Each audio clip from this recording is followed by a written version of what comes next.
हरे कृष्णा। सभी उपस्थित भक्तों का हार्दिक स्वागत, हार्दिक अभिनंदन हमारे चैनल भगवत चेतना में। मंगलाचरण। ओम अज्ञानतिमिरान्धस्य ज्ञानाञ्जनशलाकया चक्षुरुन्मिलितं येन तस्मै श्रीगुरुवे नमः। श्रीचैतन्यमनोभीष्टं स्थापितं येन भूतले स्वयं रूपः कदा मह्यं ददाति स्वपदान्तिकम्। नमो विष्णुपादाय कृष्णप्रेष्ठाय भूतले श्रीमते भक्तिवेदांत स्वामिन् इति नामिने।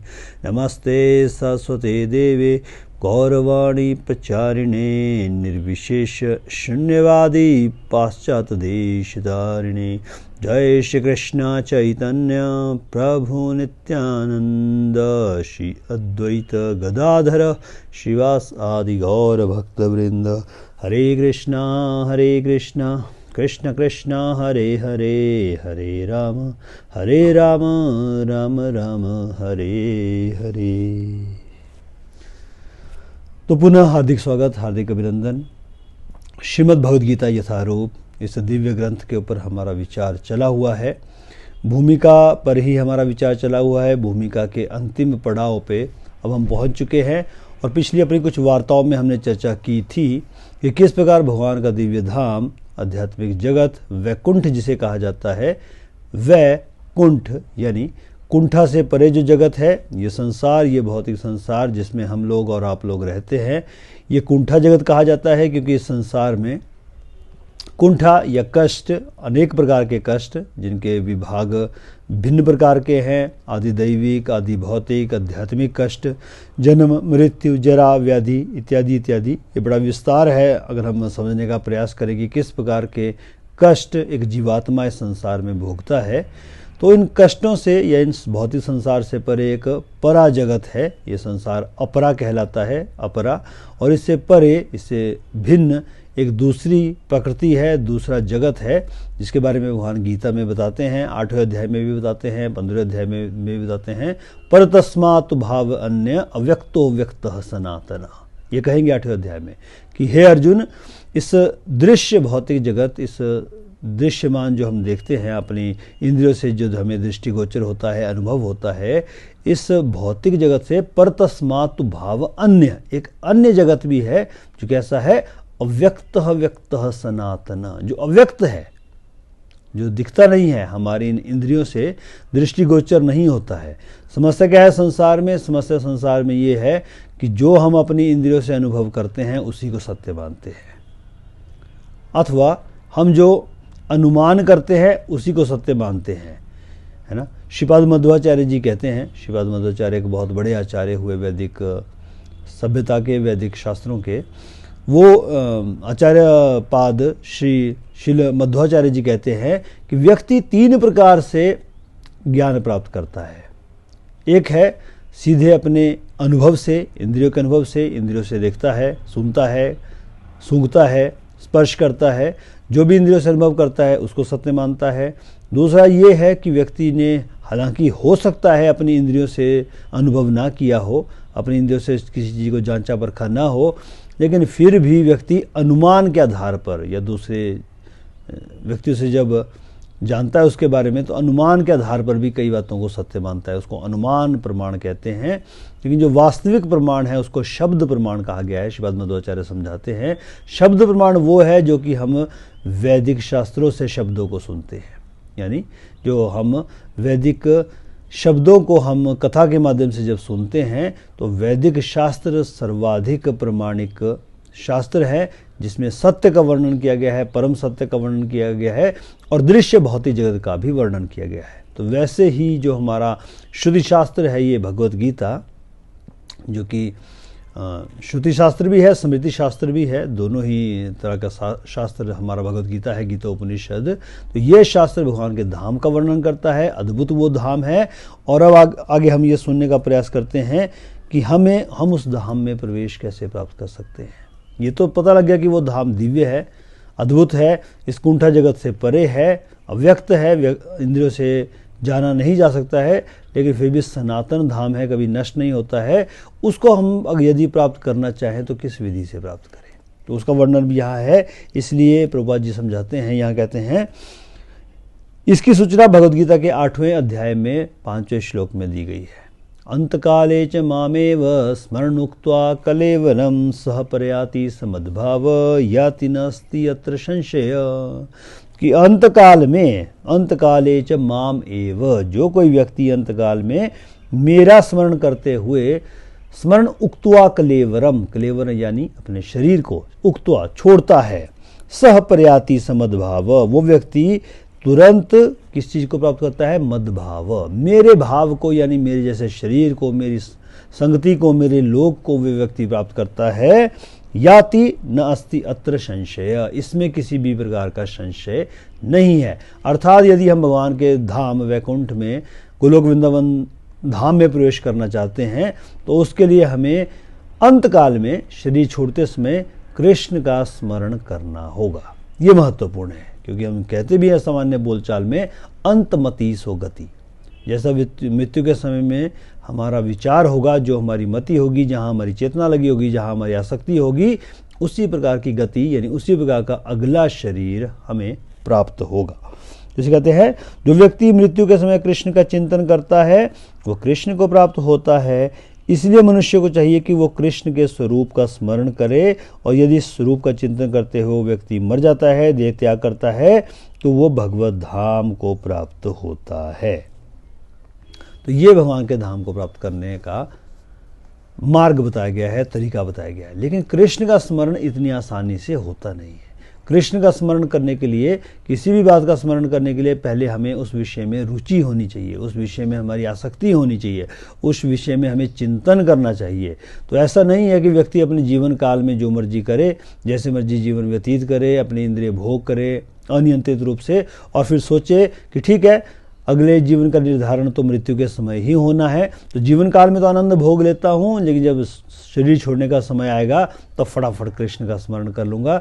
तो इस प्रकार से हम कृष्ण को धोखा नहीं दे सकते हैं। कृष्ण इतनी आसानी से हमारी चेतना में प्रवेश नहीं करते हैं। कृष्ण का चिंतन करने के लिए, कृष्ण का स्मरण करने के लिए हमें कृष्ण भावना भावित होना पड़ेगा, है ना। हमें भक्त बनना पड़ेगा, हमें भगवान की शरणागति वो ग्रहण करनी पड़ेगी, उनका भजन करना पड़ेगा, तब जाकर कहीं कृष्ण चेतना में प्रवेश करते हैं। इतनी सरलता से प्रवेश नहीं करते हैं कृष्ण चेतना में। और क्या कहते हैं प्रभुपाद जी, कहते हैं इस शरीर को त्याग कर इस जगत में दूसरा शरीर धारण करना भी सुव्यवस्थित है। अब व्यक्ति का देह त्याग तो होगा ही होगा, कोई चाहे ना चाहे, मरना कोई नहीं चाहता है। लेकिन हम जैसे कहते हैं एज श्योर एज डेथ, जैसे मृत्यु ध्रुव है वैसे ही मृत्यु जैसा ध्रुव या मृत्यु जैसी निश्चित वस्तु कोई और नहीं। कोई और वस्तु ये घटना हो सकता है संसार में हो अथवा ना हो, लेकिन मृत्यु तो होनी ही है। और इसका मतलब है शरीर छूटना ही है। शरीर छूटना है तो अगला शरीर मिलना भी सुव्यवस्थित है। तो किस प्रकार का देह मिलेगा, किस प्रकार का देह मिलेगा, ये भी समझाते हैं भगवान 8वें अध्याय के ही 6ठे श्लोक में बताते हैं। यम यम वापि स्मरण भावेन त्यजन्तन्ते कलेवरम तम तम एवेति कौन्तेय सदा तद्भाव भावित।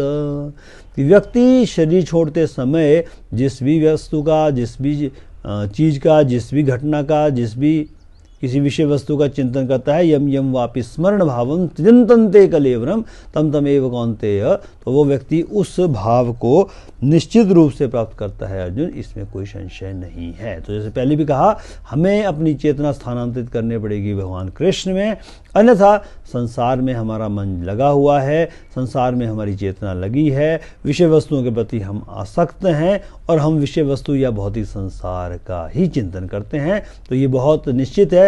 जैसे परीक्षा में बच्चा क्या लिखता है, परीक्षा में बच्चा वही लिख पाता है जो कि उसने पूरे वर्ष मेहनत की है।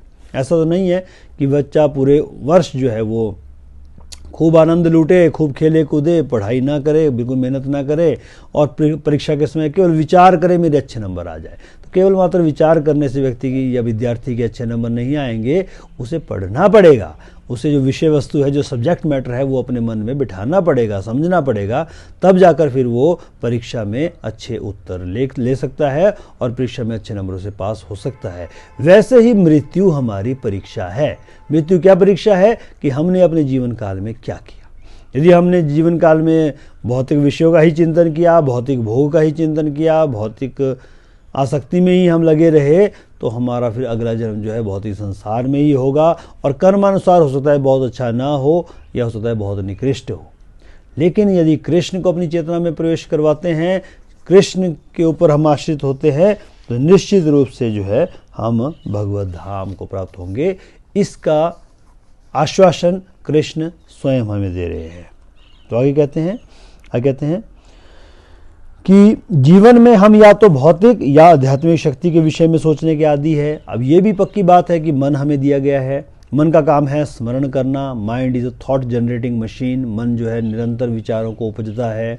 नेशनल साइंस काउंसिल, जो कि यूएस अमेरिका की एक बड़ी प्रतिष्ठित विज्ञान का एक केंद्र है, साइंटिफिक एक ऑर्गेनाइजेशन है, उन्होंने एक व्यापक रिसर्च की है और बताया है कि एक मनुष्य के मन में, एक एवरेज मनुष्य, एक सामान्य मनुष्य के मन में प्रतिदिन कम से कम 12,000 से 60,000 तक विचार जो है वो आ सकते हैं। 12,000 से लेकर 60,000 कुछ इतने विचार हमारे मन में प्रतिदिन आते हैं। जैसे मान लीजिए एक हथौड़ा लेकर आप लगातार एक दीवार को हिट करें, मारे, लगातार मारते रहे, तो वैसे ही ये विचार हमारे मन रूपी दीवार को जो है वो हिट करते रहते हैं, मारते रहते हैं एक दिन में, लगभग 12,000 से 60,000 के बीच में।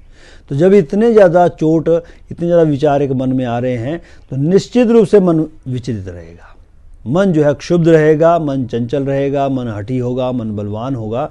यही बात अर्जुन भी भगवान कृष्ण को कहता है 6 अध्याय के 34वें श्लोक में कि चंचलम ही मनः कृष्ण प्रमाथि बलवदृढ़ तस्य हम निग्रहम मन्ये वायुरेव सुदुष्करम। किसको नियंत्रित करना बहुत मुश्किल है कृष्ण, कि 12,000 से 60,000 विचार जिस वस्तु में, जिस मन में आ रहे हैं एक दिन में, कैसे हम उस मन को जो है कृष्ण में लगा पाएंगे? ये बहुत बड़ा प्रश्न है, ये बहुत बड़ा यक्ष प्रश्न है कि किस प्रकार हम कृष्ण भावना भावित हों, किस प्रकार हम कृष्ण चेतना में आएं।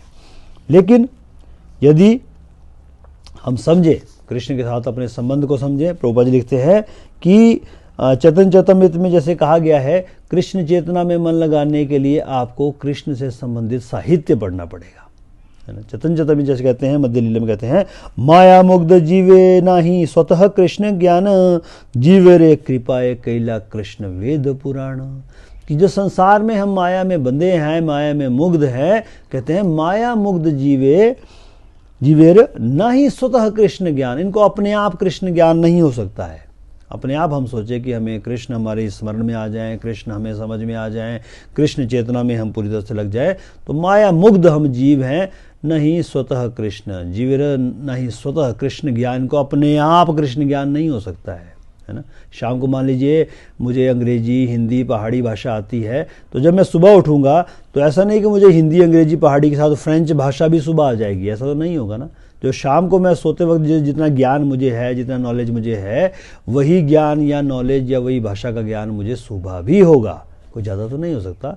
उसी प्रकार हमें जीवन में वही मिलता है जो हमने पिछले जीवन में कमाया है, और हमने क्योंकि इस जीवन में केवल और केवल भौतिक चेतना का ही विकास किया है, भौतिक चेतना में ही हम रहे हैं, आध्यात्मिक किसी वैदिक साहित्य की तरफ हमने अपने मुख को नहीं मोड़ा, क्योंकि आज जैसे कह रहे हैं जीवन कृपाय कैला कृष्ण वेद पुराण, जीवों के ऊपर कृपा करने के लिए कृष्ण ने वेद और पुराणों की रचना की है। कृष्ण ने वेद पुराण क्यों रचे, ये वैदिक साहित्य क्यों रचा? व्यासदेव के माध्यम से उनकी जो अपनी साहित्यिक अवतार वेद व्यास के रूप में उन्होंने क्यों ये वेद पुराण रचा? ताकि हम इस साहित्य को, इस वैदिक साहित्य को पढ़ें, अध्ययन करें, मनन करें, समझें, और इस प्रकार फिर कृष्ण हमारी चेतना में प्रवेश करेंगे। कृष्ण फिर हमारी चेतना में प्रवेश करेंगे। जिस कहते हैं कि भुलक्कड़ जीवों या बद्ध जीवों ने परमेश्वर के साथ अपने संबंध को भुला दिया है, और वे सब भौतिक कार्यों के विषय में ही सोचने में मगन रहते हैं। ये हम सभी का अनुभव है कि हम केवल अपनी चेतना भौतिक कार्यों में ही लगा के रखते हैं। इनकी चिंतन शक्ति को आध्यात्मिक आकाश की ओर मोड़ने के लिए ही कृष्ण द्वैपायन व्यासदेव का नाम एक कृष्ण द्वैपायन भी है, क्योंकि द्वीप के ऊपर उनका जन्म हुआ था। तो व्यासदेव ने प्रचुर वैदिक साहित्य प्रदान किया है। सर्वप्रथम उन्होंने वेदों के 4 विभाग किए, फिर उन्होंने उनकी व्याख्या पुराणों में की, और अल्पज्ञों के लिए उन्होंने महाभारत की रचना की, और महाभारत में ही भीष्म पर्व में भगवद गीता दी गई है। तो महाभारत समझने के बाद व्यक्ति को गीता समझ में आनी चाहिए। गीता समझना बहुत ज़रूरी है। ये आध्यात्मिक ज्ञान की एक तरह से इंट्रोडक्शन है, ये आध्यात्मिक ज्ञान में प्रवेश करने का पहली कक्षा हम समझ सकते हैं भगवत गीता है। तत्पश्चात वैदिक ज्ञान का सार वेदांत सूत्र में दिया गया है और भावी पथ प्रदर्शन के लिए उन्होंने वेदांत सूत्र का सहज भाष्य भी कर दिया है जो श्रीमद् भागवतम कहलाता है। कहने का तात्पर्य है नाना प्रकार के ये वैदिक साहित्य रचे गए हैं, ये ग्रंथ रचे गए हैं जिसमें हमें अध्ययन में हमें अपना मन लगाना चाहिए। जैसे भौतिकतावादी लोग समाचार पत्र पत्रिकाएं आदि संसारी साहित्य पढ़ने में ध्यान लगाते हैं, उसी प्रकार हमें व्यासदेव के द्वारा प्रदत्त साहित्य को अध्ययन में ध्यान लगाना चाहिए। तब हम मृत्यु के समय परमेश्वर का स्मरण कर सकेंगे। यही भगवान द्वारा सुझाया गया एकमात्र उपाय है और इसकी फल की वो गारंटी देते हैं और इसमें किसी भी प्रकार का कोई संदेह नहीं है। ठीक है बाबू जी, समय हो चुका है। आगे अगले जो चर्चाओं में हम अपनी चर्चा को आगे जारी रखेंगे। बहुत बहुत आपका धन्यवाद। हरे कृष्ण।